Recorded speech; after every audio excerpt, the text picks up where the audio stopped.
दोस्तों नमस्कार। UPSC achievers के इस यूट्यूब चैनल पर आपका स्वागत है। दोस्तों आज के इस सेशन में महत्वपूर्ण परिचर्चा करने जा रहे हैं। इसमें यूपीएससी 2023 के जो जीएस पेपर है उसके बचे हुए क्वेश्चन मैं डिस्कस करूंगा। ये वीडियो दूसरा वीडियो है। पहले वीडियो में मैंने क्या किया था, लगभग 5 ट्रिक बताए थे और उनमें से 5 ट्रिक का हेल्प करके लगभग 20 क्वेश्चन को सोल्व किया था। इस सेशन में भी हम वही करने जा रहे हैं।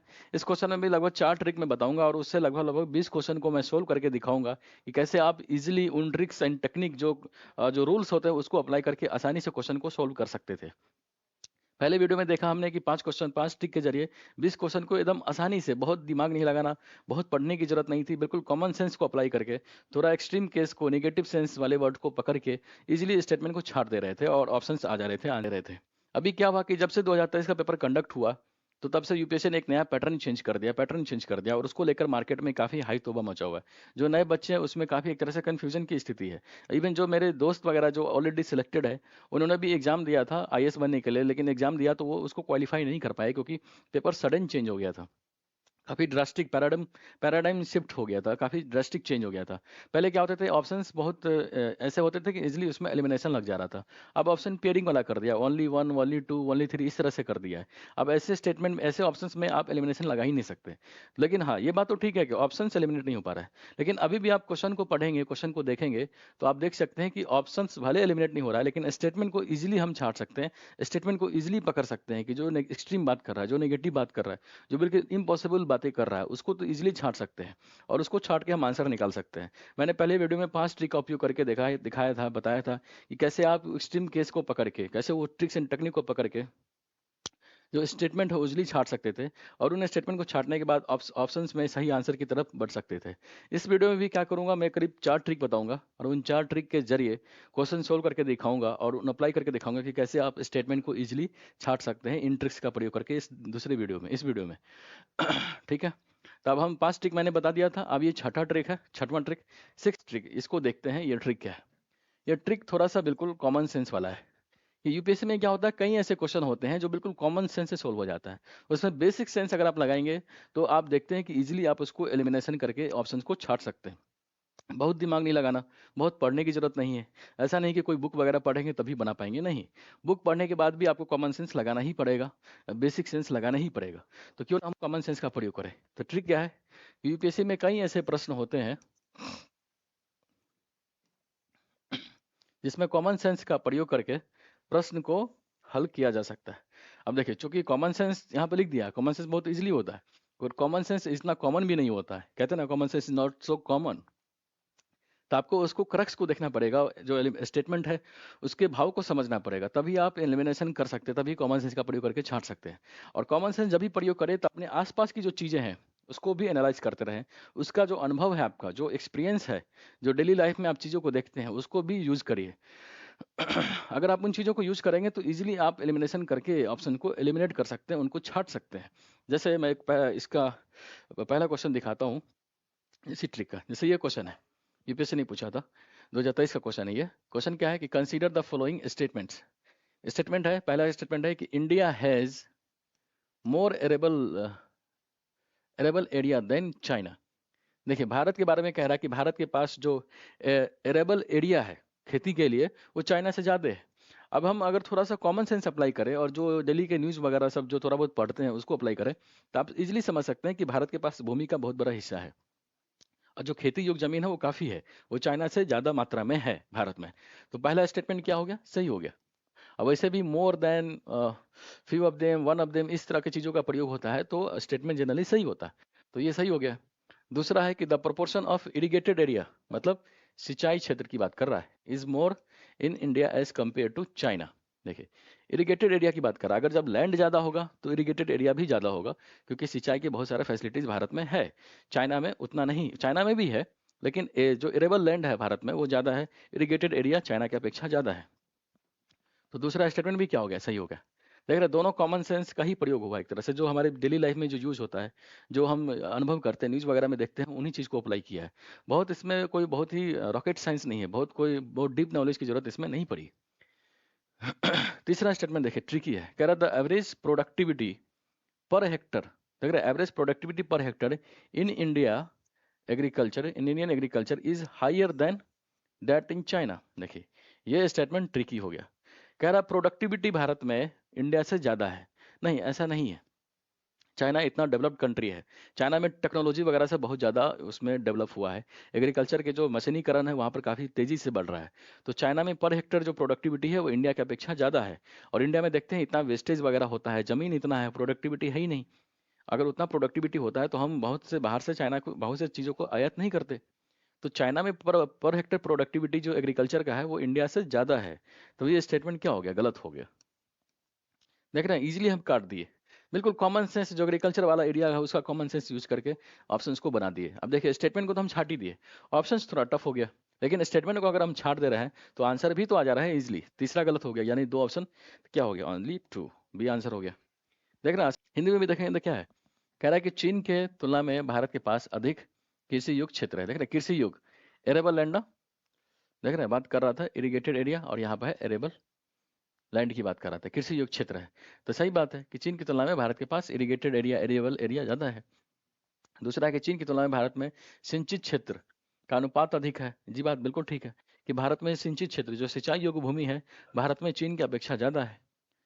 लेकिन तीसरा इसलिए गलत है कि कह रहा है कि चीन की तुलना में भारत की कृषि में प्रति हेक्टर, देख रहे हैं, औसत उत्पादकता अधिक है। नहीं, चीन की तुलना में भारत का उत्पादकता अधिक नहीं है, बल्कि चीन का उत्पादकता प्रति हेक्टेयर भारत की अपेक्षा ज़्यादा है। चीन का ज़्यादा है, भारत का नहीं है, इसलिए ये गलत हो गया। तो आंसर क्या आ गया? Only two. देख रहे हैं, इस क्वेश्चन को बनाने के लिए बहुत डीप नॉलेज की जरूरत नहीं थी, बिल्कुल कॉमन सेंस जो डेली लाइफ की चीजें होती है उसको अप्लाई करके आप इजीली इसको छांट सकते थे। नेक्स्ट क्वेश्चन देखते हैं। अगला क्वेश्चन क्या है, कह रहा which one of the following is the best example of repeated falls in sea levels giving sea to rise to presently extensive marshland। Hindi पढ़िए। कह रहा निम्नलिखित में से कौन सा एक समुद्र स्तर में पुनरावृत्ति गिरावट का सर्वोत्तम उदाहरण है जिसमें वर्तमान समय की सुविवर्तित कच्छ भूमि उत्पन्न हुई है। देखिए यहाँ कच्छ भूमि है और कच्छ भूमि के बारे में पूछ रहा है, और यहाँ है कच्छ का रन ऑफ कच्छ, कच्छ भूमि। देख रहे यहाँ कच्छ भूमि और यहाँ है कच्छ का रन, तो आंसर क्या हो गया? डी। देख रहे कितना इजीली सवाल था ये। मतलब कच्छ भूमि के बारे में पूछ रहा है और कच्छ का रन का प्रयोग उसमें है, क्योंकि कच्छ वहाँ पर काफ़ी एक तरह से इरिगेटेड तरीके से वहाँ पर सेपरेटेड है, काफ़ी विस्तृत है, वहाँ प्रवृत्ति गिरावट का भी उदाहरण है। लेकिन अगर मान लीजिए क्वेश्चन हमको नहीं पता था क्या पूछ रहा है, तो थोड़ा सा मैच करा दिया, यहाँ कच्छ भूमि यहाँ कच्छ का रन दिख रहा है, तो आंसर क्या आ गया? डी। डी आंसर हो गया कंप्लीट। बिल्कुल कॉमन सेंस है, इसको पढ़ने के लिए बहुत रॉकेट साइंस की जरूरत नहीं है। आप बिल्कुल सिंपल से कॉमन सेंस को यूज करके जो डेली लाइफ की चीज़ों को नॉलेज है आपको उसको अप्लाई करिए, और क्वेश्चन आसानी से बनते हैं। क्योंकि जो यूपीएससी क्वेश्चन फॉर्मेटिंग करता है तो वो ये भी नहीं कि बुक वगैरह उसको देख के बहुत ज़्यादा बुक वगैरह पढ़ के बनाता हो, बिल्कुल कॉमन चीज़ों को डालता है क्वेश्चन में। जैसे गिलहरी के बारे में क्वेश्चन पूछ दिया, तो गिलहरी की चीज़ों के बारे में आप ऐसा तो नहीं कि आप चिड़ियाघर घूमने जाएंगे या उसको क्वेश्चन करने के लिए बहुत जूलॉजी के कोई सब्जेक्ट वगैरह पढ़ेंगे, एंथ्रोपोलॉजी पढ़ेंगे, ऐसा भी तो नहीं है। बिल्कुल गिलहरी से रिलेटेड चीज़ें, जो इन्फॉर्मेशन जो ऑलरेडी डेली लाइफ की चीज़ जीवन में यूज होता है उसको जानना है, उसको समझना है। अगर ऐसा कर पाएंगे आप तो आप इजिली उसको सोल्व कर देंगे। तो यही तो करना है, ठीक है। तो ये देखना है, अच्छा कितना आसानी से बन गया। कच्छ भूमि के बारे में पूछ रहा है और कच्छ का रन नीचे ही है, तो यहाँ भी कच्छ है वहाँ भी कच्छ है, दोनों मैच हो गया, आंसर हो गया।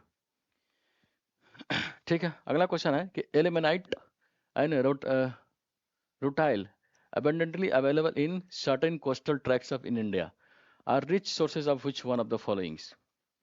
लग रहा है क्या पूछ रहा है कि भारत के कतिपय तट क्षेत्रों में प्रचुर मात्रा में उपलब्ध एलिमेनाइट एंड रूटाइल निम्नलिखित में से किसके समृद्ध स्रोत है। एलिमेनाइट और रूटाइल किसके सोर्स है उसके बारे में पूछ रहा है, किसका सोर्स है। अब देखिए ऑप्शंस क्या दिया हुआ है, पहला दिया है एल्युमिनियम। देखिए एल्युमिनियम के बारे में आप जानते होंगे कि एल्युमिनियम का और वगैरह क्या होता है, बॉक्साइट वगैरह होता है। हमने कभी एल्युमिनियम के बारे में ये नहीं सुना कि एल्युमिनाइट और रोटाइट कुछ इसका सोर्स हो सकता है। काफ़ी एक्सट्रीम लग रहा है। मतलब अगर हम सुना, अगर ये इसका सोर्स होता, एल्युमिनियम का सोर्स होता है एल्युमिनाइट और रोटाइल, तो हम डेली लाइफ की चीज़ों में उसको अनुभव किए होते, उसको जानते, कभी ना कभी सुना होता। बॉक्साइट के बारे में सुनते हैं, एल्युमिनियम का और है उसका सोर्स है, लेकिन एल्युमिनाइट रोटाइल के बारे में कभी नहीं सुना है एल्युमिनियम से रिलेटेड चीज़ों के उसके संदर्भ में। तो इसलिए ये तो मुझे लगता है कि डाउट है, इस पर होल्ड करते हैं। यह है कॉपर। कॉपर से रिलेटेड भी जितने भी ओर्स वगैरह पढ़ते हैं तो एल्युमिनाइट और रोटाइल के बारे में जिक्र नहीं होता, लेकिन हम इसमें श्योर नहीं है, उसको होल्ड करते हैं। देखिए एल्युमिनियम का तो हम बिल्कुल श्योर है कि एल्युमिनियम का एल्युमिनाइट और रोटाइल तो नहीं हो सकता, क्योंकि एल्युमिनियम का बॉक्साइट होता है, उसके सोर्स के बारे में अगर होता है एल्युमिनियम का तो कुछ ना कुछ हम इसके बारे में सुने होते, जाने होते। तो ये तो पक्का है कि ये नहीं होगा। ताम्र के बारे में श्योर नहीं, इसको होल्ड करते हैं। अगला सोर्स है लोहा। लोहा के बारे में, सोर्स के बारे में पूछ रहा है। और हम जानते हैं कि लोहा का जो ओर वगैरह होता है वो मैग्नेटाइट, हेमाटाइट, लिग्नेटाइट, ये सब होता है। और ये सब चीज़ों के बारे में हम जानते हैं, सुनते हैं। अगर हम थोड़ा बहुत भी केमिस्ट्री वगैरह पढ़ते हैं तो ओर्स के बारे में बेसिक चेंज में वहाँ पर दिखाता है, ज्योग्राफी में ही पढ़ते हैं इन सब चीज़ों को। लेकिन कभी हम आयरन को एलिमेनाइट रूटाइल से रिलेट करके नहीं पढ़ते हैं। तो ये काफ़ी एक तरह से काफ़ी मतलब एक्सट्रीम, बहुत दूर की कड़ी होगी। अगर वो उससे संबंधित होता है तो जरूर हम जानते, उसको सुने हुए होते। तो ऐसा तो है नहीं। तो ये भी सी, लोहा तो नहीं होगा। अगला है टाइटेनियम। अब देखिए, एक टाइटेनियम है, एक ताम्र है। अब टाइटेनियम क्या है, यूपीएससी का एक तरह से देखा जाए तो ऐसे वर्ड काफ़ी फेवरेट होते हैं जो बहुत ही अननाउन टाइप के होते हैं। उसके ओर्स वगैरह में के बारे में पूछ देता है। कभी वो फेमस चीज़ों के बारे में नहीं पूछता, जैसे आयरन है उसके बारे में नहीं पूछेगा। कोई न्यूज़ बहुत चर्चा में है, यूपीएससी जानबूझ के उसके बारे में नहीं पूछेगी। जो ऑलरेडी कहीं छोटे छोटे लेवल पर चल रहा है उसके बारे में पूछती है। तो ये चल रहा है। इनमें चारों ऑप्शन में देखें तो एल्युमिनियम है, लोहा है, तो पर हम तीनों चीज़ के बारे में पढ़ते हैं, जानते हैं।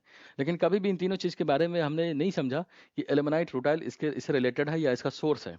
टाइटेनियम के बारे में जनरली बच्चे उतना डीप में नहीं जाके पढ़ता है। और टाइटेनियम ही एक ऐसा चीज़ है इन चारों में जो बिल्कुल अननोन किस्म के है, बिल्कुल एक तरह से काफ़ी डीप वाला चीज़ है। और एल्युमिनाइट और रूटाइल भी काफ़ी अननोन टाइप का ही है। तो हम रिस्क लेके कह सकते हैं कि ये इसी का समृद्ध स्रोत होगा, टाइटेनियम। टाइटेनियम किस लिए? क्योंकि टाइटेनियम काफ़ी अननोन है, उसके बारे में बच्चे नहीं पढ़ते हैं। काफ़ी एक तरह से लीक के हट के होता है। और जो नाम दे रखा है एल्यूमिनाइट, रूटाइल, वो भी काफ़ी अननोन टाइप का है। लेकिन एल्युमिनियम के बारे में हम जानते हैं इसका बॉक्साइट होता है। लोहा के बारे में जानते हैं हेमेटाइट, मैग्नेटाइट, ये लिग्नेटाइट, ये सब होता है। ताम्र के बारे में जानते हैं कि वो इससे रिलेटेड नहीं है। बच गया टाइटेनियम। टाइटेनियम ही एक केस बन रहा है जो उससे रिलेटेड हो सकता है, क्योंकि दोनों अननोन टाइप का है। तो आंसर क्या आ गया? डी। ठीक है। देख रहे हैं, देखिए 3 क्वेश्चन आपने किया अभी। 3 क्वेश्चन बिल्कुल कॉमन सेंस से बन रहा है, बहुत ज़्यादा डीप नॉलेज की जरूरत नहीं पड़ रही है। आप केवल जो इजीली इजीली चीज़ें हो उसको पर ज़्यादा फोर्स लगाइए, ज़्यादा दिमाग लगाइए। और पता चल रहा है कि जो इजी वाली चीज़ है उससे रिलेट हो ही नहीं पा रहा। तो जो अननोन टाइप का बच गया उस वही सही हो जा रहा है। तो कॉमन सेंस हम ऐसे भी अप्लाई कर सकते हैं। जैसे यही क्वेश्चन है।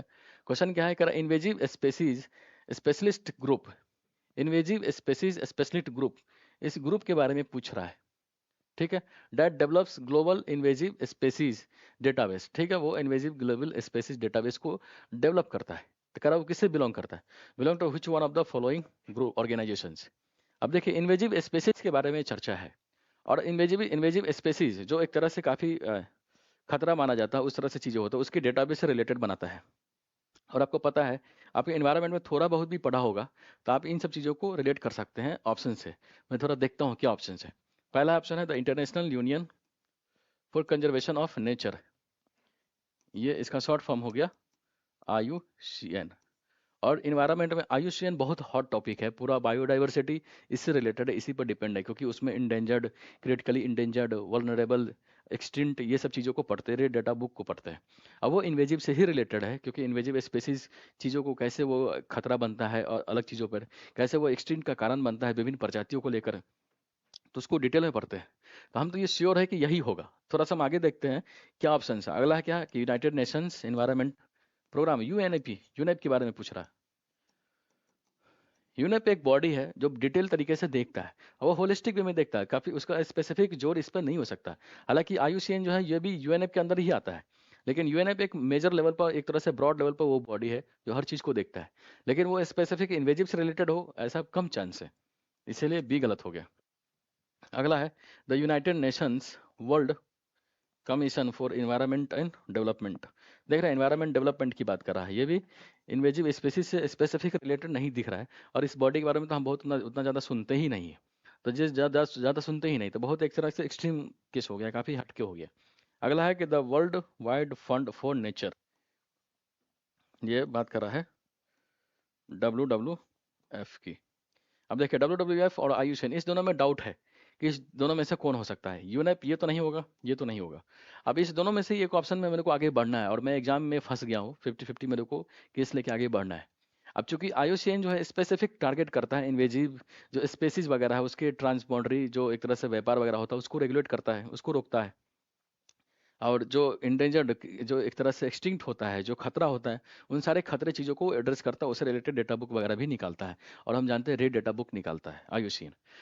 तो अगर हम एग्जाम में कन्फ्यूजन की स्थिति में और किसी में से एक ऑप्शन के साथ आगे बढ़ना है तो हम WWF की अपेक्षा ए में जा सकते हैं, क्योंकि IUCN बिल्कुल स्पेसिफिक इन्वेजिव स्पेसीज से रिलेटेड है।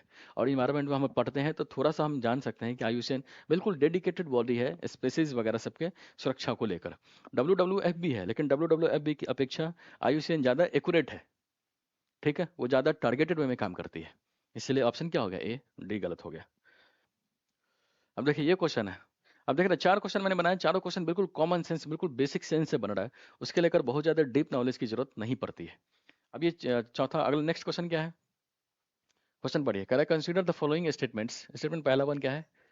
कह रहा है carbon markets are likely to be one of. देखिए मैंने आपको बताया था एक तरह से पहले वीडियो में, जो इजी और मॉडरेट वर्ड होते हैं, जैसे one of the, more than, less than, few of them, some of them, इस तरह की चीज़ों का प्रयोग होता है स्टेटमेंट में, तो जनरली वो सही हो जाता है। क्वेश्चन पढ़िए क्या है?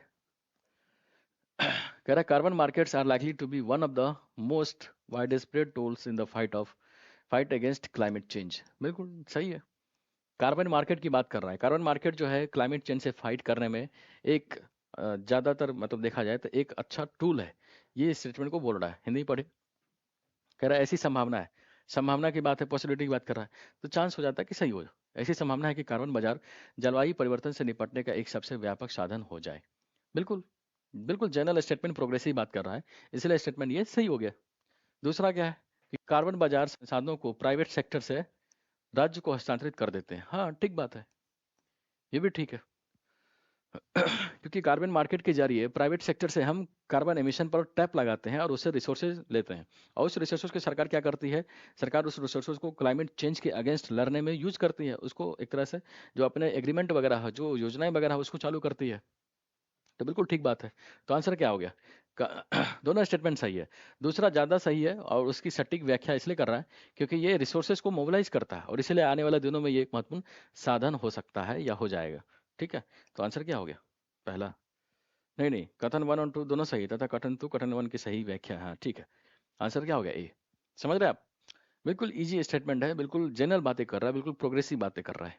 इसलिए कॉमन सेंस अप्लाई करके हम देख सकते हैं कि ये स्टेटमेंट सही हो जाएगा। नेगेटिव बात करता, बहुत एक्सट्रीम केस की बात करता, तो हम इसको छाड़ देते हैं, गलत मान देते हैं, लेकिन ऐसा है नहीं। तो काफी प्रोग्रेसिव पॉजिटिव बातें कर रहा है, इसलिए सही हो गया। अब यही क्वेश्चन है। क्वेश्चन क्या है? कह रहा है कंसीडर द फॉलोइंग। पहला है कि demography, performance, forest and ecology, governance reform, stable government, tax and physical efforts. कह रहा है for the horizontal tax devolution the 15 Finance Commission used how many of the above as criteria other than population, area and income distance? देखिए बिल्कुल common sense वाला question है। अगर आपको 15 finance commission के बारे में कुछ भी नहीं जानते, तब भी इस क्वेश्चन को कॉमन सेंस से अप्लाई कर सकते हैं। अभी दिखाता हूँ कैसे बना सकते हैं इसको। और एग्जाम को जो एग्जाम होता है उसमें आप इजीली इस तरीके से चीज़ों को सोच के छाट सकते हैं, क्योंकि जो भी पढ़ेंगे आप, कोई ज़रूरी नहीं है कि मेन एग्जाम में वो याद ही आ जाए और उनको यूज कर दे। और ये तो बिल्कुल फैक्चुअल क्वेश्चन हो जाता है इस टाइप के कि क्या क्या क्राइटेरिया उसको बनाया।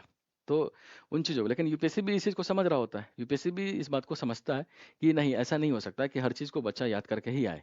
इसीलिए कुछ उसमें की पॉइंट, कुछ ऐसा ट्रिक्स टेक्निक या कुछ ऐसे वर्ड्स उसमें डालती है जरूर यूपीएससी, ताकि अगर आप उसको पकड़ ले तो उसी से आपका आंसर आ जाता है। बहुत आगे पढ़ने की जरूरत नहीं पड़ती, आगे बहुत ज़्यादा डीप में जाने की जरूरत नहीं पड़ती। पढ़िए क्या लिखा हुआ है। कह रहा डेमोग्राफी परफॉर्मेंस को बेस बनाया है कि नहीं। देखिए डेमोग्राफी परफॉर्मेंस बहुत जनसांख्यिकी प्रदर्शन की बात कर रहा है। और आपको पता है कि 15 फाइनेंस कमीशन में, जब 14 फाइनेंस कमीशन आया था तो उसमें साउथ इंडिया के जो कंट्री वगैरह सब है, काफ़ी जो साउथ इंडिया के स्टेट वगैरह काफ़ी विरोध किए थे कि हमने डेमोग्राफी को काफ़ी एक तरह से देखे, काफ़ी प्रोग्रेसिव तरीके से आगे बढ़ाया है और जनसंख्या नियंत्रण की दिशा में काफ़ी अच्छा काम किया है। तो इसलिए 15 फाइनेंस कमीशन ने क्या किया था, डेमोग्राफी परफॉर्मेंस को आधार बनाया था, इसीलिए ये पहला सही है। दूसरा फॉरेस्ट एंड इकोलॉजी, ये तो सब में रहता है, पहले वाले में भी था, 14 में भी था, 15 में भी है, तो कुछ जनरल चीज़ें है, इसको भी आधार बनाया। गवर्नेंस रिफॉर्म की बात कर रहा है, देख रहे हैं, शासन सुधार, शासन सुधार को आधार बनाया है कि नहीं। और आपको पता है कि गवर्नेंस रिफॉर्म एक तरह से ग्रेजुअल प्रोसेस है, इसको कैसे कोई आधार बना सकता है? क्योंकि हमेशा ये संभावना रहती है कि जो सरकारें हैं वो अच्छा काम करे, उसके सुशासन प्रक्रिया में सुधार की गुंजाइश हमेशा रहती है, तो इसको बेस नहीं बना सकते। उसको मेजरमेंट कैसे कर सकते हैं? तो बहुत एक तरह से वेग हो गया और अस्पष्ट बातें बोल रहा है, इसलिए गवर्नेंस रिफॉर्म तो नहीं होगा। अगला है स्टेबल गवर्नमेंट। देख रहे हैं स्टेबल गवर्नमेंट भी बहुत ही एक तरह से दूर की कड़ी होगी, बहुत ही असंभावना वाली बातें कर रहा है कि स्टेबल गवर्नमेंट होगा तभी 15 फाइनेंस कमीशन हॉरिजॉन्टल डेवोल्यूशन को आगे बढ़ाएगा। तो स्टेबल गवर्नमेंट को कैसे मेजरमेंट करेंगे? सरकारें तो यहाँ पर देखते हैं कि गठबंधन की सरकारों का दौर है यहाँ पर, और सरकार तो तुरंत बदल जाती है। जैसे अभी आज ही बिहार में, कल ही बिहार में क्या हुआ, नीतीश जी ने उधर से सरकार चेंज करके अपना इधर आ गए और सरकार चेंज हो गई वहाँ पर। इसी में कुछ खटपट हो रहा तो सरकार गिर भी सकती थी। एमपी वगैरह सब में देख ही रहे हैं दल बदल के हिसाब से कैसे सरकारें चेंज हो जाती है। तो स्टेबल गवर्नमेंट तो क्राइटेरिया हो ही नहीं सकता। देख रहे हैं गवर्नेंस रिफॉर्म और स्टेबल गवर्नमेंट दोनों एक तरह से बहुत ही वेग, बहुत अस्पष्ट बातें हैं। और हम 15 फाइनेंस कमीशन या फाइनेंस कमीशन के बारे में थोड़ा भी पढ़ते हैं तो हम जानते हैं कि इन चीज़ों का उसमें जिक्र नहीं है, वर्णन नहीं है। तो गलत हो गया। अगला है टैक्स एंड फिजिकल एफर्ट्स। ये भी सही है, क्योंकि टैक्स एंड फिजिकल एफर्ट्स को भी उसमें एक तरह से मेजरमेंट किया गया है ताकि अच्छे तरीके से टारगेट किया जा सके। देखिए 1 2 5 तीन ऑप्शन सही है, इसीलिए आंसर क्या हो गया बी। देखिए इसमें तीन सही है, तीन तो लग रहा है कि सही है। दो में डाउट थे आपके, तीसरे और चौथे में। गवर्नेंस रिफॉर्म, सर शासन सुधार काफी वेग हो गया, काफी अस्पष्ट बातें हो गया, वो रिलेट नहीं कर पा रहा। अ, शासन स्थिरता की बात कर रहा है, स्थिर सरकार स्टेबल गवर्नमेंट चौथे में दिख रहा है। स्थिर सरकार भी कैसे मेजरमेंट कर सकता है लोग? स्थिर सरकार लोकतंत्र के जो शासन प्रणाली होता है उसमें उसको एक तरह से बोलते हैं, उसको प्रशासित कर ही नहीं सकते, बिल्कुल फिक्स्ड कर ही नहीं सकते। लोकतंत्र में क्या होता है, दल बदल के हिसाब से देखें तो सरकार आज किसी का है, कल किसी और का हो सकता है। तो सरकारें बदलती रहती है, तो उसको मेजरमेंट, उसको पैमाना बना ही नहीं सकते। तो तीसरा और चौथा क्या हो गया, गलत हो गया। तो आंसर क्या हो गया, तीन। देखिए वॉली थ्री आंसर हो गया। देख रहे हैं बिल्कुल फैक्चुअल क्वेश्चन था ये, लेकिन फिर भी कॉमन सेंस को अप्लाई करके हम इजीली आंसर को ला दिए, तो ये हो गया आंसर। ठीक है। अगला क्वेश्चन क्या है, कह रहा है कि consider the following infrastructure sectors. पहला है कि affordable housing, mass rapid transport, health care, renewable energy. ठीक है, ये चार चीजें दे दिया। अब कह रहा है ना, on how many of the above does UNOPS sustainable investments in infrastructure and innovation initiative focus for its investments। देखिए सस्टेनेबल इन्वेस्टमेंट की बात कर रहा है और कह रहा है कि जो ऑर्गेनाइजेशन है UNOPS, इस चारों में से किस पर ज़्यादा फोकस कर रहा है सस्टेनेबल इन्वेस्टमेंट की दिशा में। और आपको पता है कि जब भी सस्टेनेबल चीज़ों की बात कर रहा है तो उसमें काफ़ी प्रोग्रेसिव, मैंने आपको बताया था कि सरकार की स्कीम, योजनाएं, अधिनियम सबको अगर आपको देखना है तो आप देखिए वो पॉजिटिव अप्रोच हो सकता है, होलिस्टिक वे में चीज़ों को कवर करेगा। काफ़ी लिमिटेड सेंस हो ही नहीं सकता, नैरो सेंस नहीं बन सकता, क्योंकि सभी को टारगेट करना है, बहुत ब्रॉड लेवल पर चीज़ों को देखना है। तो सस्टेनेबल इन्वेस्टमेंट को टारगेट करना है और किन चीज़ों को, किन सेक्टर में देखना है, तो उसका ऑप्शंस देखना है, छांटने हैं। पहला क्या है, अफोर्डेबल हाउसिंग, मतलब सभी के लिए किफ़ायती आवास हो, तो सस्टेनेबल इन्वेस्टमेंट का एक महत्वपूर्ण पिलर हो जाता है ये, तो ये हो सकता है। मास रैपिड ट्रांसपोर्ट, ये भी एक तरह से काफ़ी पोल्यूशन वगैरह फैलाता है, तो सस्टेनेबल इन्वेस्टमेंट का ये भी एक महत्वपूर्ण स्तंभ हो जाता है। हेल्थ केयर भी हो जाता है। रिन्यूएबल एनर्जी भी तो सस्टेनेबल का एक महत्वपूर्ण सोर्स है। तो आंसर क्या आ गया, ऑल फोर। देख रहे हैं हम, बिल्कुल मतलब पता नहीं है मेरे को कि इसमें चारों में से क्या होगा, लेकिन चूंकि सस्टेनेबल इन्वेस्टमेंट की बात कर रहा है, बिल्कुल एक तरह से प्रोग्रेसिव चीज़ें होना चाहिए, बिल्कुल ब्रॉड सेंस में होना चाहिए, होलिस्टिक कंप्रहेंसिव कवरेज होना चाहिए, तभी वो सभी चीज़ों को सस्टेनेबल तरीके से आगे बढ़ा सकते हैं और सस्टेनेबल डेवलपमेंट की बात हो सकती है। तो जो ग्लोबल लेवल पर चीज़ों को एड्रेस कर रहा है तो बहुत लिमिटेड सेंस तो नहीं हो सकता, तो इसीलिए चारों सही हो गए। इसमें अगर और भी कुछ स्टेटमेंट होते, ऑप्शंस होते, तो वो भी सही होने की संभावना होती, क्योंकि सस्टेनेबल इन्वेस्टमेंट का दायरा काफ़ी बढ़ जाता है। ठीक है, तो आंसर क्या आ गया, सभी चार। अगला क्वेश्चन है, कह रहा निम्नलिखित में से कौन सा एक कथन किसी देश की संविधान के मुख्य प्रयोजन को सर्वोत्तम रूप से प्रतिबिंबित करता है? कह रहा संविधान के मुख्य प्रयोजन को तो प्रतिबिंबित करता है। इसमें से चार स्टेटमेंट दे रखा है और उनको चुनना है। देखिए संविधान, संविधान का वर्ड नाम सुनते ही आपके दिमाग में क्या आ रहा है? तो आप अगर संविधान के बारे में थोड़ा बहुत भी पढ़े होंगे तो आप जानते हैं कि संविधान जो है वो कुछ शक्तियों के बारे में वर्णन करता है, कुछ विधान सरकार को पावर देता है और जनता को संरक्षित करता है, अधिकार की सुरक्षा करता है। तो एक तरह से ये डॉक्यूमेंट हो गया, और ये एक तरह से सर्वोच्च विधि होता है जिसके जरिए किसी देश की सरकार, शासन व्यवस्था, प्रशासन वगैरह चलता है। तो ये बेसिक सेंस हो गया संविधान का। अब इसी को दिमाग में रखिए और ऑप्शन पढ़िए, क्या उसका सर्वोत्तम प्रयोजन हो सकता है? पहला सर्वोत्तम प्रयोजन देखना, जो मैक्सिमम हो सकता है। वैसे तो चारों लगता है कि आपको सही हो जाएगा, लेकिन सर्वोत्तम की बात कर रहा है, मुख्य प्रयोजन के सर्वोत्तम रूप को देख रहे हैं, बिल्कुल एक तरह से एग्जैक्ट सेंस की बात कर रहा है। पहला है, कह रहा है यह आवश्यक विधियों के निर्माण के उद्देश्य का निर्धारण करता है।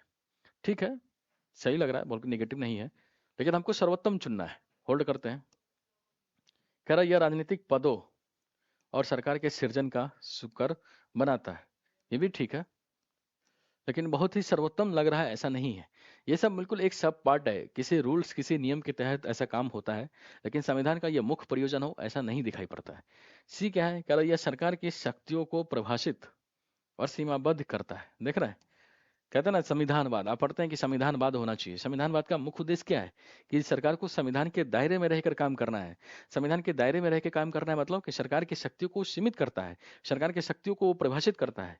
तभी तो संविधान लाया गया। अगर संविधान नहीं लाया जाता तो सरकार असीमित तरीके से काम करती, अपने मनमोजी तरीके से काम करती। लेकिन संविधान का मुख्य उद्देश्य क्या है? कि वह सरकार के शक्तियों पर उसको प्रतिबंधित करती, सीमाबद्ध करता है, और सरकार को ये तरह से दायित्व निर्धारण करता है कि आप संविधान के दायरे में रहकर काम कीजिए। ठीक है, तो देख रहे हैं ये ज्यादा सटीक लग रहा है सी। अगला क्या है, कह रहा है ये सामाजिक न्याय, सामाजिक समता और सामाजिक सुरक्षा को प्रतिबोधित करता है। ये भी ठीक है, लेकिन ये सर्वोत्तम बात नहीं है। सर्वोत्तम बात यही है कि अगर संविधान के जरिए सरकार की शक्तियों को सीमित करता है, संविधान सरकार की शक्तियों को परिभाषित करता है और सरकार को शक्ति भी आरोपित करता है, तो उस शक्ति का प्रयोग करके ही सरकार ये काम कर सकती है, विधियों का निर्माण कर सकती है, राजनीतिक पदों और सरकार के सृजन का शुक्र बना सकता है, सामाजिक न्याय, सामाजिक क्षमता, सामाजिक सुरक्षा को प्रतिघोषित कर सकता है। ये सब क्या, उसके सब पार्ट हो गए, शक्ति है उसके अंतर्गत आता है। लेकिन जो सर्वोत्तम प्रयोजन है वो क्या है? संविधान के दायरे में रह के सरकार को काम करना है, अर्थात सरकार की शक्ति को संविधान सीमित करता है, उसको एक तरह से आरोपित करता है। देख रहा है? तो इसीलिए सी ऑप्शन क्या हो गया, ज्यादा एक्यूरेट हो गया। यह सरकार की शक्तियों को परिभाषित और सीमाबद्ध दोनों करता है। ये ट्रिक वन थे। ट्रिक वन का प्रयोग करके हमने देखे कुछ क्वेश्चन को आसानी से सोल्व किया, और देखे इजीली आप उसको एलिमिनेट कर पा रहे थे। वही ऑप्शन, सेम ऑप्शन जिसको लेकर मार्केट में काफी हाई तौबा मचा हुआ है, ये काफी डिफिकल्ट है, काफी डिफिकल्ट है, आपने एलिमिनेशन नहीं लग रहा है, ट्रिक्स एंड टेक्निक कुछ रूल्स नहीं अप्लाई कर रहे हैं। बिल्कुल सही बात है, नहीं अप्लाई हो रहा है। लेकिन ऑप्शंस को हम भले नहीं छाट पा रहे, लेकिन स्टेटमेंट को इजिली छाट पा रहे हैं। स्टेटमेंट में कॉमन सेंस लगा के जो हमारा रूल्स है, जो टेक्निक्स है, उसको स्मार्ट तरीके से यूज करके आसानी को स्टेटमेंट को छाट दे रहे हैं, और यही इसकी उपलब्धि है। इसी तरीके से इसको जितना प्रैक्टिस करेंगे तो आप आसानी से स्टेटमेंट को छाट सकते हैं। अभी भी एलिमिनेट हो जा रहा है, ऑप्शंस में थोड़ा सा टाइम लग रहा है, ऑप्शंस को आप नहीं इजीली छाट पा रहे हैं, लेकिन स्टेटमेंट को छाटने के बाद आप आंसर आसानी से निकाल पा रहे हैं। ठीक है, अगला ट्रिक क्या है? ट्रिक है कि यदि दो कथनों वाला प्रश्न है, ठीक है, दो कथन वाला प्रश्न है या एक ही स्टेटमेंट में दो दो चीजों के बारे में कहा गया है। ठीक है, क्या कह रहा है? यदि दो कथनों वाला प्रश्न है और यदि दोनों कथनों में किसी परिभाषा का जिक्र है, मंत्रालय का जिक्र है, बॉडी का जिक्र है, डेटा है, फैक्ट्स है, स्टेट्स का जिक्र है, तो संभावना होता है क्या कि उन दोनों कथनों को आपस में बदल दिया जाए। समझ रहे हैं? देखिए यूपीएससी हमेशा ये ट्रिक खेलती रही है, हमेशा इस तरह से चीज़ों को परिवर्तित करती रही है। ये यूपीएससी क्या करेगी, दो स्टेटमेंट वाला प्रश्न दे देगा, और दोनों स्टेटमेंट में किसी में फैक्ट्स दे देगा, दोनों में फैक्ट्स दिया हुआ है, दोनों में किसी ऑर्गेनाइजेशन का जिक्र है, क्या कोई डेफिनेशन का जिक्र है, तो संभावना क्या होगा कि पहले वाला की चीज़ को दूसरे में डाल देगा और दूसरे वाली चीज़ को पहले में डाल देगा, इंटरचेंज कर देता है। इस रूल को बोलते हैं principle of interchange, principle of exchange. ठीक है, तो क्या रूल है?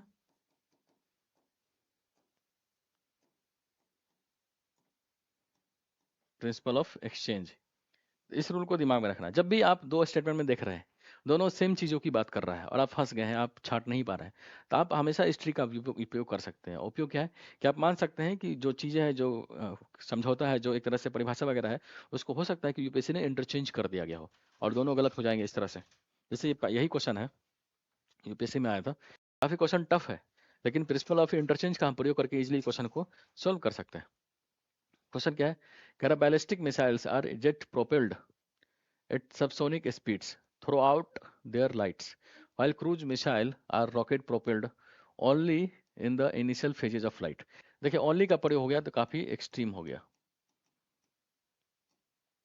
एक्सट्रीम हो गया तो पहला गलत हो गया, मुझे कुछ समझ में नहीं आ रहा, लेकिन ओनली एक्सट्रीम हो गया, पहला गलत हो गया। दूसरा स्टेटमेंट क्या है? अगर अग्नि 5 is a medium range supersonic cruise missile, यहाँ तक पहला एक स्टेटमेंट है। दूसरा कह रहा while BrahMos is a solid fuelled intercontinental ballistic missile missile, ये दूसरा इसका पार्ट हो गया। अब देख रहे हैं दोनों इससे एक ही स्टेटमेंट है इसमें, लेकिन दो चीजों का वर्णन किया गया और दोनों सेम सेम का है, तो हो सकता है कि इसमें एक्सचेंज कर दिया गया हो, इसीलिए दूसरा भी गलत होगा। एक्सचेंज कैसे? तो जो अग्नि 5 के बारे में जो इन्फॉर्मेशन है, हो सकता है वो ब्रह्मोस का इन्फॉर्मेशन हो, और जो ब्रह्मोस के बारे में इन्फॉर्मेशन दिया गया हो सकता है वो अग्नि 5 का इन्फॉर्मेशन हो, तो बिल्कुल एक तरह से सेम सेम नहीं लग रहा है, तो सेम सेम में आपको डाउट हो सकता है, और हमेशा ये डाउट रहता है और रहना चाहिए कि हो सकता है यूपीएससी इसको इंटरचेंज कर दिया गया हो, क्योंकि यूपीएससी बिल्कुल सही चीज़ों को तो नहीं डाल देगा, तो अगर सही चीज़ों को डाल देगा तो ये बच्चे तो आसानी से कर लेंगे, उसको लगा कि सही सही है। तो यूपीएससी इसमें थोड़ा ट्रिक करती है, उसमें उसको थोड़ा सा ट्विस्ट कर देती है, तो एक्सचेंज करके ट्विस्ट कर देती है उसको। तो इसमें क्या हो गया, ये principle of exchange, principle of exchange, तो ये गलत, ये गलत, आंसर क्या आ गया, नाइदर वन नाइदर टू। समझ पा रहे, बहुत आसान क्वेश्चन है ये। क्योंकि यूपीएससी में एक क्वेश्चन और था, मैं इसमें इसको शामिल नहीं किया हूँ, स्लाइड बनाने में थोड़ा सा छट गया होगा, छूट गया होगा, लेकिन ये क्वेश्चन इजीली इस तरह से बन गया। पहला ऑप्शन तो इसलिए छट गया क्योंकि एक्सट्रीम केस की बात हो रही थी, दूसरा इसलिए गलत हो गया क्योंकि काफी सिमिलर स्टेटमेंट थे, और सिमिलर स्टेटमेंट में जनरली यूपीएससी क्या करता है, उसको एक्सचेंज कर देता है। तो एक्सचेंज कर देता है, तो प्रिंसिपल ऑफ एक्सचेंज का हम प्रयोग करके इसको छाड़ दिया, आंसर आ गया। आंसर क्या आ गया, डी। 22 का पेपर देखेंगे, 21 का देखेंगे, 20 का देखेंगे, तो इस ट्रिक से बहुत सारे क्वेश्चन बन जा रहे हैं। और ये ट्रिक ऐसा नहीं है कि केवल एक क्वेश्चन में अप्लाई हुआ, इस तरह के जितने सारे क्वेश्चन होंगे, जैसे एक 2021 में आया था दाया भाग मिताक्षरा का क्वेश्चन आया था, वो प्रिंसिपल ऑफ एक्सचेंज से आसानी से बन जा रहा था क्योंकि सिमिलर स्टेटमेंट थे और दोनों को इंटरचेंज कर दिया था।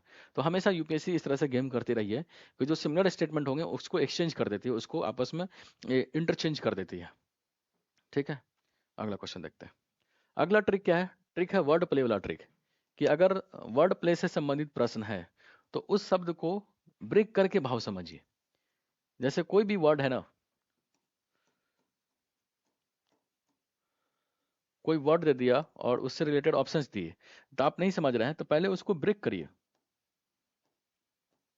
ब्रेक करने के बाद उसके भाव को समझिए अलग अलग। ठीक है, ब्रेक करने के बाद आप उसको समझिए, पहले उसको ब्रेक करिए जो वर्ड है उसको डिफरेंट डिफरेंट पार्ट्स में, फिर ब्रेक करने के बाद आप समझिए कि इसके क्या क्या अर्थ हो सकते हैं, फिर उस अर्थ को जोड़ के आप आंसर निकालिए। जैसे इसी ट्रिक को मैं अप्लाई करके दिखाता हूँ। यूपीएससी 2023 में 2 क्वेश्चन आए थे वर्ड प्ले वाला, और इजीली आप वर्ड को ब्रेक करके आंसर निकाल सकते थे। जैसे ये क्वेश्चन है कि aerial metagenomics best refers to which one of the following situations. अब देखिए, एरियल मेटाजोनोमिक्स की बात कर रहा है, तो एरियल से आपको देखना चाहिए कि एयर वाला कुछ बात कर रहा है, हवाई चीजें की बात कर रहा है। और मेटाजोनोमिक्स, जीनोमिक्स, जीनोमिक्स किससे रिलेटेड है, जीन वगैरह सबसे रिलेटेड है, यानी डीएन वगैरह सबसे रिलेटेड है। तो जिसमें एयर हो, जिसमें डीएन हो, दोनों चीज को देख रहे हैं, ब्रेक कर रहे हैं। एरियल मतलब एयर, और मेटाजोनोमिक्स, जीनोमिक्स मतलब जीनोम, जीनोम मतलब क्या, जीन की बात कर रहा है, और जीन की बात कौन करता है, डीएनए। तब देखिए, अब देख रहे पहला क्या है, collecting DNA samples from air in a habitat at one को, देख रहे हैं, यही बेस्ट साउंड कर रहा है, आंसर आ गया। आगे पढ़ने की जरूरत ही नहीं पड़ी, आगे पढ़ी देखिए क्या मिलता है आपको। Understanding the genetic makeup, genetic genes related तो है, और फिर avian species of a habitat, habit avian species की बात कर रहा है, इसमें एयर वाला चीज नहीं दिखाई पड़ रहा है, इसलिए ये गलत हो गया। अगला है यूजिंग एयरबॉर्न, देखिए एयरबॉर्न, एयरबॉर्न तो मैच कर रहा है, devices to collect blood samples from moving animals, लेकिन इसमें डीएनए जीन से रिलेटेड कुछ इन्फॉर्मेशन नहीं है, इसलिए ये गलत हो गया। अगला है कि सेंडिंग ड्रोन्स, ड्रोन्स भी एयर वगैरह एरियल चीजों से मैच कर रहा है, लेकिन डीएनए जीन से मैच होना चाहिए। To inaccessible areas to collect plant and animal samples from the land surface and water bodies, इसमें भी डीएनए जीन से रिलेटेड कुछ भी चीजों का जिक्र नहीं है, इसलिए गलत हो गया। तो आंसर क्या हो गया, ए। ए क्यों सही हो गया, क्योंकि इसमें एयर भी मैच कर रहा है, और मेटाजेनोमिक्स यानी जीन और डीएनए से रिलेटेड है, इसलिए बेस्ट आंसर, सुटेबल आंसर क्या हो गया, ए। ठीक है, नेक्स्ट क्वेश्चन देखते हैं। देख रहे, वर्ड प्ले वाला क्वेश्चन बहुत आसान होते हैं। वर्ड प्ले वाला जब भी क्वेश्चन पूछे तो आप वर्ड को डिफरेंट पार्ट्स में उसको ब्रेक करिए, उसके एक एक वर्ड को आंसर निकालिए, मतलब निकालिए, उसके भाव को समझिए, और उसको ऑप्शन से रिलेट करवाइए, मैच करवाइए, देखिए कहाँ उसका बेस्ट एक्सप्लेनेशन है, जहाँ मैच कर जाएगा वही आंसर हो जाएगा। जैसे यही है, कह रहा है micro satellite DNA is used in case of which one of the following. Micro satellite DNA, DNA की बात कर रहा है, और डीएनए मतलब क्या हो गया, जीन। जीन हमेशा क्या करता है, एक तरह से इवॉल्व करता है, उन सब चीजों को देखना है। माइक्रो सैटेलाइट, एक तरह से माइक्रो है, सैटेलाइट मतलब उपग्रह प्रक्षेपण की बात कर रहा है। ठीक है, तो उसको देखेंगे, पढ़ते हैं। कह रहा है स्टडिंग द इवोल्यूशनरी, देख रहा है, evolutionary relationship among various species of fine fauna. Evolutionary, evolutionary किससे रिलेटेड है, ये भी जीन से रिलेटेड है, यानी डीएनए से रिलेट कर सकता है, तो रिलेट कर रहा है, आगे देखते हैं। अगला है stimulating stem cell, stem cells का कोई मतलब ही नहीं है इसमें, ये गलत हो गया। promoting colonial propagation of horticulture plants. colonial propagation इसका कोई जिक्र नहीं है, गलत हो गया. Assessing the efficacy of drugs by conducting series of drug trials in a populations. Drugs वगैरह से रिलेटेड है ही नहीं, क्योंकि ड्रग्स वगैरह कुछ उसमें जिक्र ही नहीं है.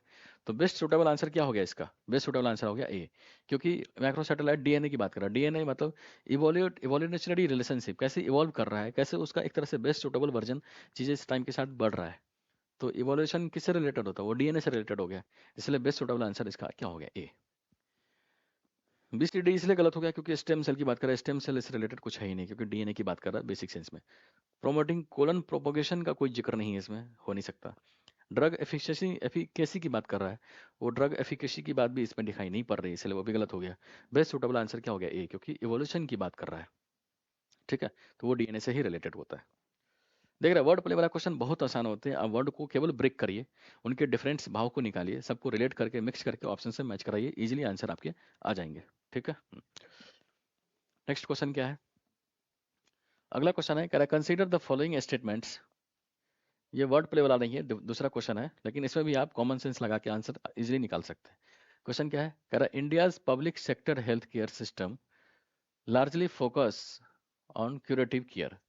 देख रहा है, एक तो लार्जली फोकस है, लार्जली फोकस काफी एक्सट्रीम नहीं हो गया? काफी एक्सट्रीम हो गया ना, इसलिए गलत हो गया. ऊपर से largely focus on curative care की बात कर रहा है. लार्जली फोकस ऐसा नहीं है, आप हिंदी पढ़िए. कह रहा है भारत की सार्वजनिक क्षेत्रक स्वास्थ्य देखभाल प्रणाली सीमित निरोधक, वर्धक और पुनः स्थापित देखभाल के साथ मुख्यतः रोगनाशक व्यवस्था पर ध्यान केंद्रित करता है. मतलब क्यूरेटिव चीजों पर ज्यादा फोकस कर रहा है, और जो निरोधक और प्रिवेंटिव होना चाहिए, वर्धक होना चाहिए, पुनः स्थापित देखभाल पर कम फोकस कर रहा है. ये काफी एक्सट्रीम हो गया, ऐसा नहीं है. हर चीजों पर बराबर वेटेज होना चाहिए, हर चीजों पर मिक्सअप वेटेज होना चाहिए, कंप्रेसिव कवरेज होना चाहिए, तभी हम चीजों को, हेल्थ केयर सिस्टम को मॉडिफाई कर सकते हैं, उसको एफिशिएंट बना सकते हैं. ठीक है. अगला क्या है? कह रहा भारत के स्वास्थ्य देखभाल प्रदान करने के लिए विकेंद्रीकृत. आपको बताया था कि जब भी किसी योजना, किसी भी स्कीम, किसी भी बॉडीज वगैरह पहल की बात कर रहा हो, तो आप उसको देखिए, काफी डाइवर्स होना चाहिए, काफी प्रोग्रेसिव होना चाहिए, काफी कंपोजिट होना चाहिए, कंक्लूसिव होना चाहिए. विकेंद्रीकृत, सतत, महिला सशक्तिकरण, लोगों का विकास, सामाजिक कल्याण, नवीनता, इन सब वर्ड का प्रयोग अगर कहीं दिखता आपको, तो मैंने बताया था कि ऐसे स्टेटमेंट जनरली सही हो जाते हैं, क्योंकि काफी प्रोग्रेसिव, काफी होलिस्टिक चीजों को कवर करता है. क्या कह रहा है? भारत के स्वास्थ्य देखभाल प्रदान करने के विकेंद्रीकृत उपक्रम के अंतर्गत राज्य प्राथमिक रूप से स्वास्थ्य सेवाओं को जुटाने के लिए उत्तरदायी है. ठीक बात है, बिल्कुल बेसिक वर्ड है.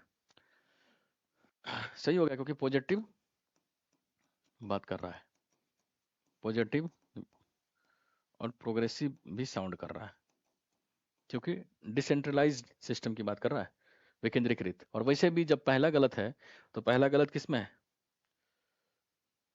पहला गलत इसी में है, तो यही आंसर सही हो गया.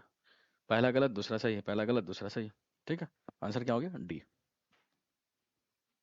नेक्स्ट क्वेश्चन देखते हैं. जैसे ये क्वेश्चन है, देखिए, कंसीडर द फॉलोइंग स्टेटमेंट्स. कह रहा है according to the constitution of India the central government, according to constitution of India, the central government has a duty to protect states from internal disturbance.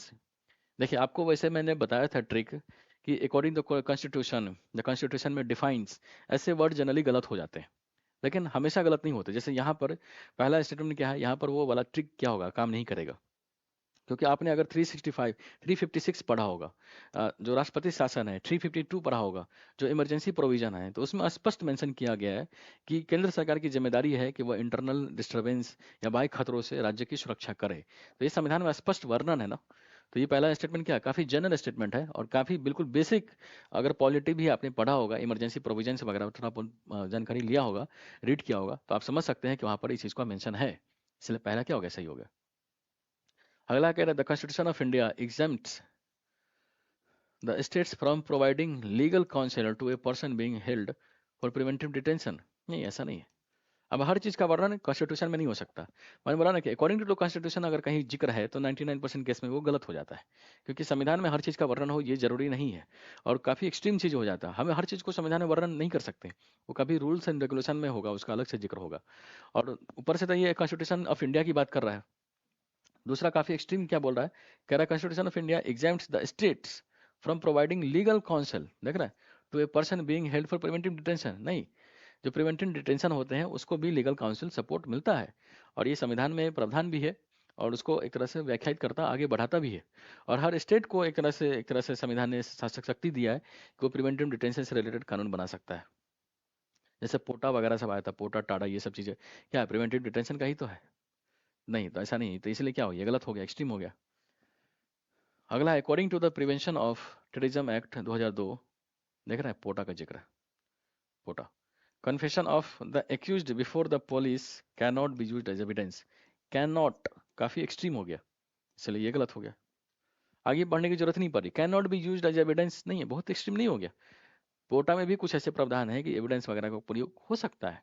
Can be का होता तो समझ में आता, लेकिन कैन नॉट भी करा कि नहीं हो सकता, काफी एक्सट्रीम हो गया, इसलिए गलत हो गया। दूसरा इसलिए गलत हो गया क्योंकि संविधान में इसका वर्णन नहीं है, संविधान के अनुसार ऐसा नहीं है। तीसरा इसलिए गलत हो गया क्योंकि काफी एक्सट्रीम का प्रयोग कर रहा है। तो दूसरा गलत, तीसरा गलत, बच गया आंसर है ओनली वन इज सही। ठीक है, पहला ऑप्शन सही हो गया। हम्म, अब देखिए ये जो ट्रिक जो दो, ये पहला पिछला वाला जो क्वेश्चन बनाया था कॉन्स्टिट्यूशन वाला, वो इसका ट्रिक मैंने पहले पार्ट के वीडियो में जब 2023 के प्रीलिम्स जीएस पार्ट को डिस्कस किया तो उसमें बताया था कि constitution of India according to लिखा हो तो वो जनरली गलत हो जाता है। इस क्वेश्चन को मैं स्पेशली जिक्र किया था क्योंकि हमेशा आप उसको अप्लाई नहीं करिए, जो आपका कॉमन सेंस है, जो आपको जो नॉलेज है उसको भी अप्लाई करिए। और नॉलेज से आप पढ़ते हैं इमरजेंसी प्रोविजन में कि संविधान में ये वर्णन है कि केंद्र सरकार की जिम्मेदारी है कि राज्य सरकार को बाह्य सुरक्षा खतरों से, आंतरिक खतरों से बचाए। ठीक है, इसी को बोलते हैं संघवाद। ठीक है, अगला क्वेश्चन क्या है, करा consider the following statements. Statement क्या है, करा according to the United Nations World Water Development Report 2022 India extracts more than, देखो आपको बताता है कि more than, less than, one of them, few of them जैसे स्टेटमेंट जनरली सही होते हैं। More than a quarter of the world's ground water withdrawal each year. ठीक है, पता नहीं चल रहा, इसको होल्ड करते हैं। एकदम मोर देन दिख रहा है ऊपर से, थोड़ा सा स्टेटमेंट भी ऐसा है कि फैक्चुअल लग रहा है, पता नहीं चल रहा, हो सकता है गलत हो, आगे देखते हैं। कह रहा India needs to extract more than a quarter of the world's ground water each year to satisfy the drinking water and sanitation needs of almost 18%। देखिए डेटा है, डेटा फैक्ट्स का जिक्र है, और मैंने बताया था कि जिस स्टेटमेंट पे डेटा फैक्ट्स स्टेट्स का जिक्र हो, ऐसे स्टेटमेंट जनरली गलत होते हैं, रॉन्ग होते हैं। इसमें डेटा का जिक्र है, 18% की बात कर रहा है, इसलिए ये गलत हो गया। और जब दूसरा गलत है, दूसरा गलत इसी में है, तो आंसर क्या होगा, सी। पहला सही, दूसरा गलत। देखिए पहले में हमको डाउट था कि हो सकता है सही भी हो और गलत भी हो सकता है, 100% श्योर नहीं थे। लेकिन जब दूसरा स्टेटमेंट पढ़े तो उसमें 18% डेटा की बात कर रहा है, ऑलमोस्ट 80% डेटा की बात कर रहा है। और डेटा मैंने बताया था कि जब भी डेटा फैक्ट्स स्टेट्स का जिक्र हो तो ऐसे स्टेटमेंट गलत हो जाते हैं, 99% केस में सही होते हैं, मतलब गलत होते हैं। और ये ट्रिक मैंने आपको बताया था पहले वीडियो में, वहाँ भी, वहाँ तक काफ़ी क्वेश्चन करके दिखाया था कि कैसे डेटा वाले क्वेश्चन हमेशा गलत होते हैं, 99% केस में गलत हो जाते हैं। ठीक है, तो दूसरा गलत हो गया, तो आंसर क्या गया, सी। ठीक है, 1 इज करेक्ट, 2 इज इनकरेक्ट। ठीक है, आप देखते हैं चौथा ट्रिक। देखिए ये है लास्ट ट्रिक, मैंने अभी 3 ट्रिक बता दिया, ये है लास्ट ट्रिक है। ठीक है, चौथा ट्रिक है, यानी ये टोटल पहले पार्ट में मैंने 5 ट्रिक डिस्कस किए थे, ये 4 ट्रिक है, यानी ये 9th नंबर ट्रिक है। अगर पूरा कंटिन्यूएशन में देखें तो ये 9th नंबर है।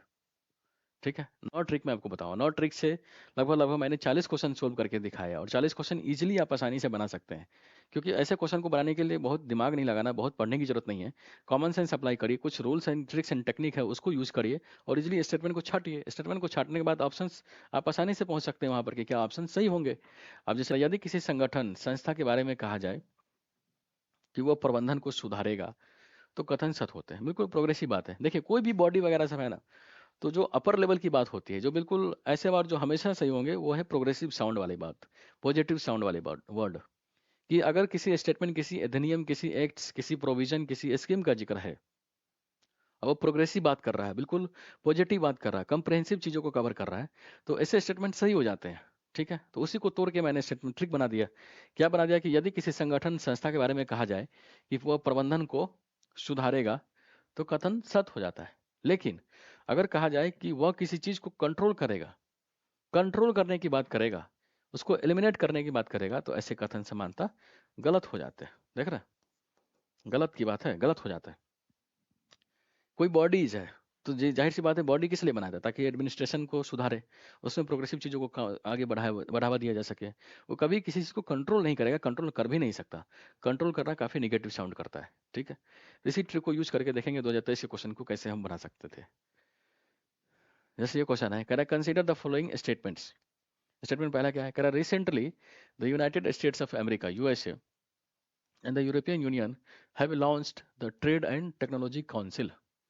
देखिए, इसके बारे में हमको कुछ पता ही नहीं चल रहा है, बिल्कुल फैक्चुअल क्वेश्चन है, कुछ आइडिया नहीं है, तो बोला छोड़ते हैं। जब आपको कुछ पता नहीं चल रहा है तो इसको होल्ड करिए, आगे बढ़िए। स्टेटमेंट दूसरा क्या है? कह रहा the USA and the EU claim that through this they are trying to bring technological progress and physical productivity under their control. देख रहे कंट्रोल, अभी मैंने बताया था कि कोई भी इनिशिएटिव, कोई भी जो संस्था वगैरह है, वो जो उसका होता है एडमिनिस्ट्रेशन, उसको बढ़ाता है, प्रोग्रेसिव चीज़ों को बात करेगा, कंट्रोल करने की बात नहीं करेगा। देयर कंट्रोल की बात कर रहा है, अंडर देयर कंट्रोल, उसको अपने अंदर में लाने का प्रयास कर रहा है, नियंत्रण में लाने का प्रयास किया जा रहा है। तो ये काफी क्या हो गया, एक्सट्रीम,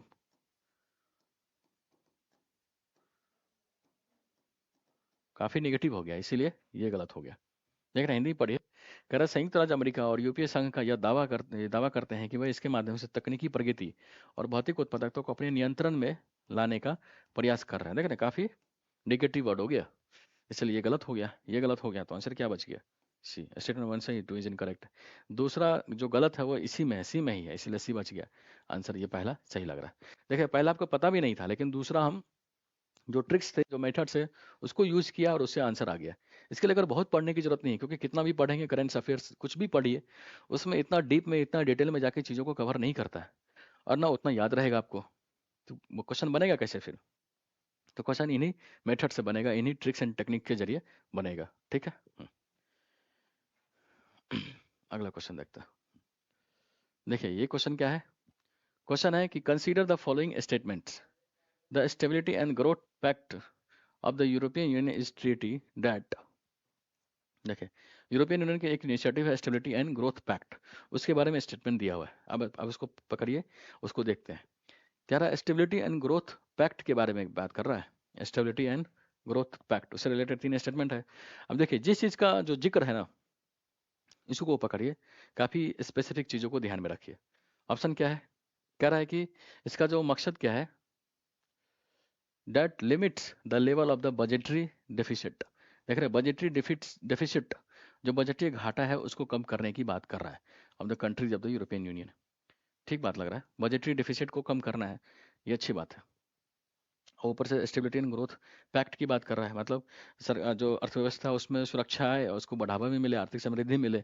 तो वो कैसे मिलेगा? अगर इस चीज़ों को टारगेट करना है, तो बजटरी डेफिसिट तो कंट्रोल होना ही चाहिए, उसको लिमिट में लाना ही चाहिए, ठीक है, कम करना ही चाहिए। तो ये काफ़ी प्रोग्रेसिव बात हो गया, ठीक है। अगला कह रहा है makes the countries of the European Union to share their infrastructure facilities. Infrastructure facility को शेयर करने की बात कही जा रही है स्टेबिलिटी एंड ग्रोथ पैक्ट में। नहीं, ऐसा नहीं, ये काफ़ी अस्पष्ट, काफ़ी वेग, काफ़ी दूर की कड़ी की बात लग रहा है। कह रहा है इंफ्रास्ट्रक्चर जो फैसिलिटीज़ है, वो शेयर करेंगे यूरोपियन यूनियन के आपस के कंट्री। बात कर रहा है स्टेबिलिटी एंड ग्रोथ पैक्ट में, बिल्कुल स्पेसिफिक लिमिटेड बात है कि स्टेबिलिटी एंड ग्रोथ पैक्ट में किन चीज़ों को टारगेट किया जा रहा था। ऐसी चीज़ को बात करेंगे जिससे अर्थव्यवस्था में एक तरह से समृद्धि आए। तो ठीक है, बजट डेफिसिट की बात हो रहा है, तो ये इसी से रिलेटेड, अर्थव्यवस्था से रिलेटेड, तो ये तो इससे रिलेट कर गया, इसलिए ये सही हो गया। लेकिन इंफ्रास्ट्रक्चर फैसिलिटी को कैसे शेयर करेगा, इसको लेकर इसमें बात कही जा रही कि नहीं कही जा रही, तो ये काफ़ी एक तरह से इससे अलग स्टेटमेंट लग रहा है, ठीक है। तो ये हमको लगता है कि ये नहीं हो सकता, इसको होल्ड करते हैं। अगला करा enables the countries of the European Union to share their technologies. देख रहे हैं, इसमें टेक्नोलॉजी की शेयर की बात कर रहा है, इसमें इंफ्रास्ट्रक्चर फैसिलिटी इसकी शेयर की बात कर रहा है। दोनों स्टेटमेंट एक जैसे हैं और दोनों गलत है। दोनों गलत क्यों है? क्योंकि स्टेबिलिटी एंड ग्रोथ पैक्ट वाला जो स्टेटमेंट है, जो उसका जो विजन है, वो एक तरह से बजटरी डेफिसिट, फाइनेंस से रिलेटेड है, बिल्कुल स्पेसिफिक उससे रिलेटेड है। तो उसमें दिखाई पड़ता है बजटरी डेफिसिट केवल इसी में। लेकिन इसमें इंफ्रास्ट्रक्चर फैसिलिटीज़ को शेयर करने की बात कही जा रही है, इसमें टेक्नोलॉजी को शेयर करने की बात कही जा रही है। और आपस की ये देश वगैरह सब इंफ्रास्ट्रक्चर की फैसिलिटी को कैसे शेयर करेगा, टेक्नोलॉजी वगैरह सब कैसे शेयर करेगा? वो तो कभी इससे रिलेटेड है ही नहीं, वो तो किसी और चीज़ से रिलेटेड हो गया वो। इसलिए 2 और 3 गलत हो गया, आंसर क्या आ गया? ओनली 1। तो दोस्तों, आज के इस पूरी परिचर्चा को हम यही विराम देते हैं। उम्मीद है ये वीडियो आपको पसंद आया होगा। इस वीडियो में हमने ये जीएस प्रीलिम्स जो 2023 के क्वेश्चन को डिस्कशन का ये दूसरा वीडियो है। पहले वीडियो में मैंने 5 ट्रिक बताए थे और वहाँ करीब 20 क्वेश्चन को टारगेट किया था, 20 क्वेश्चन को ईजिली सोल्व करके दिखाया था। ये सेकंड पार्ट है वीडियो का। इसमें अभी मैंने 4 ट्रिक बताए थे और 4 ट्रिक का प्रयोग करके लगभग 20 क्वेश्चन इसमें भी सोल्व किए, इसमें भी डिस्कशन किया। और सारे क्वेश्चन को डिस्कशन करते टाइम आप देख रहे हैं ईजिली कि बहुत डिफिकल्ट नहीं हो रहा है, बहुत ही मतलब एक तरह से टफ नहीं होता जा रहा है। आप रूल्स वगैरह को दिमाग में रखिए, उसको लगातार प्रैक्टिस करते रहिए, तो इजीली आप आंसर को छांट सकते हैं, इजीली आप स्टेटमेंट को छांट सकते हैं और आंसर निकाल सकते हैं।